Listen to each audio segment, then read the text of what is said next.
बधाई देता है। कंफ्यूज होकर वो पूछता है कि क्या हुआ और क्या वाइस डायरेक्टर ने वाकई वादा निभाया। एक नर्स उसे अपना फोन दिखाती है और कहती है कि अस्पताल के ग्रुप चैट में सबने घोषणा देखी और उसे फिर से बधाई देती है। फोन लेकर वो घोषणा देखता है और पुष्टि करता है कि ये झूठ नहीं था, उसे वाकई प्रमोशन मिला। खुश होकर वो नर्सों को धन्यवाद देता है और जश्न के लिए सबके लिए चाय खरीदने की बात कहता है। गलियारे में आगे बढ़ते हुए उसे और लोग बधाई देते हैं। अब सभी लोग हमारे नायक का बहुत सम्मान करते हैं। वो सोचता है कि इस दुनिया में सिर्फ सफल लोग ही सम्मान पाते हैं। वो डायरेक्टर बिंग के ऑफिस के दरवाजे पर पहुंचता है ताकि इस शानदार मौके के लिए उसे व्यक्तिगत रूप से धन्यवाद दे। अंदर से डायरेक्टर उसकी दस्तक सुनती है और शांत आवाज में उसे अंदर आने को कहती है। हमारा नायक अंदर जाता है और डायरेक्टर को धन्यवाद देता है। कहता है कि वो एक बेहतरीन डॉक्टर बनने की कोशिश करेगा और उनके नक्शे दम पर चलेगा। लेकिन डायरेक्टर उसे बीच में रोकती है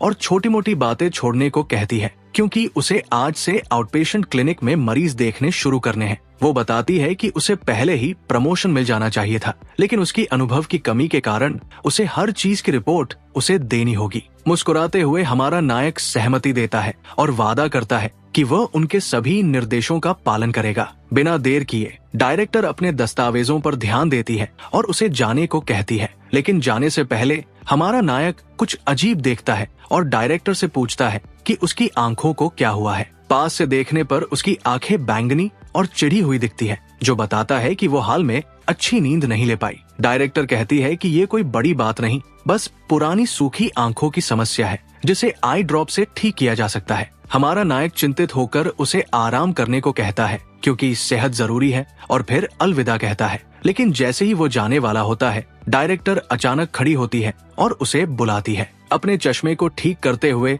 और प्यारे चेहरे के साथ डायरेक्टर पूछती है कि क्या वो शनिवार रात को फ्री है। सवाल से हैरान होकर हमारा नायक कहता है कि हाँ, उस दिन उसके पास कोई प्लान नहीं है। डायरेक्टर बताती है कि शनिवार को उसे एक भोज में जाना है और उसे अपने साथ डेट के लिए आमंत्रित करती है। अस्पताल का काम चलता रहता है। हमारा नायक की दोस्त ऊब से जम्हाई लेती है और शिकायत करती है कि उसके बिना अस्पताल की रातें बहुत नीरस है। वो अपनी सहायक से पूछती है कि क्या चुआन परिवार की समस्या हल हो गई और सहायक इसकी पुष्टि करती है। सहायक उसे एक निमंत्रण देती है, कहती है कि शनिवार को शियाओ चिंडी के लिए एक भोज है। मजाकिया मुस्कान के साथ हमारा नायक की दोस्त कहती है कि वे बेकार में इतना हंगामा कर रहे हैं बिना किसी रुचि के। वो कहती है कि उसे ये सब बहुत उबाऊ लगता है और निमंत्रण को बिना सोचे फेंक देती है। लेकिन सहायक कहती है कि उसके पास कुछ ऐसी जानकारी है जो उसे इस आयोजन में जाने का मन बदल सकती है। ये सुनकर मिस लिन की उत्सुकता बढ़ती है